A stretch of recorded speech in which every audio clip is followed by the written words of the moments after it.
colour used across the ancillary texts has to be consistent with the main products to ensure a clear link between all three is presented to the audience of the products, and this link is necessary in order for them to be able to identify, recall, and remember information about the film whenever they see an ancillary text, as that is one of the purposes of them, to attract the audience of the film. To achieve this link, I used a colour scheme of red, black, and a bit of white. Red gives connotations of danger to the audience, and so is extremely appropriate for horrors. It is also quite a shocking and attention-grabbing colour, which helps suit the purpose of the ancillary text. The black gives connotations of mystery, and the white helps provide the needed contrast, and also plays along the theme across all the products of religion and good versus evil, which is a strong convention in the religious horror subgenre. The tone of all the products are extremely noir and definitely aimed at the main horror audience of 18 to 24. I'll justify this with the slightly darker themes that run throughout the products. These include the overall style of the products tending towards darker colours and settings, such as the garage and outside towards the end of the main product. The poster featured a vignette that gives the audience the sense that the poster is fading into the darkness, as well as setting the tone. The poster and movie review also feature a filter on the main image, which darkens it and brings the overall tone down to be more mysterious, and as a result, it naturally seems threatening to the audience.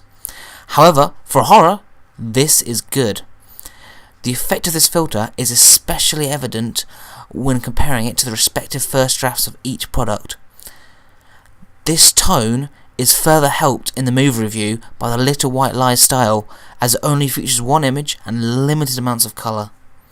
This unified tone is important to strengthen that link and create the overall brand of the film and the ancillary products.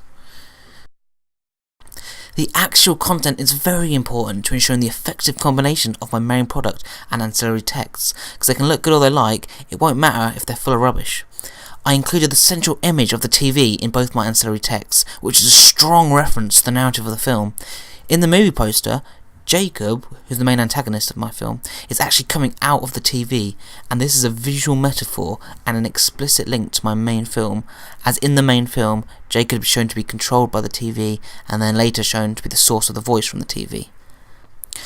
Other uses of effective combinations include using the same visual device to represent the T in Salvation.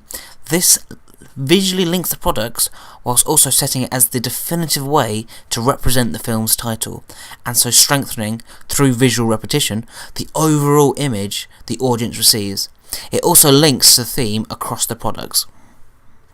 And speaking of theme, a strong theme that is present throughout all of the texts is a theme of religion, which is derived from the main product being a part of the religious/satanic subgenre of horrors.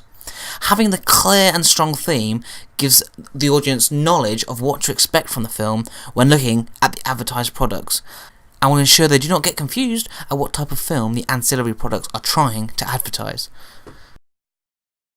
The way I ensured a strong religious theme was by explicitly mentioning it in the tagline of the poster, "Faith will not help you now," as well as having a font that's recognisably old and traditional, and so associated with religion.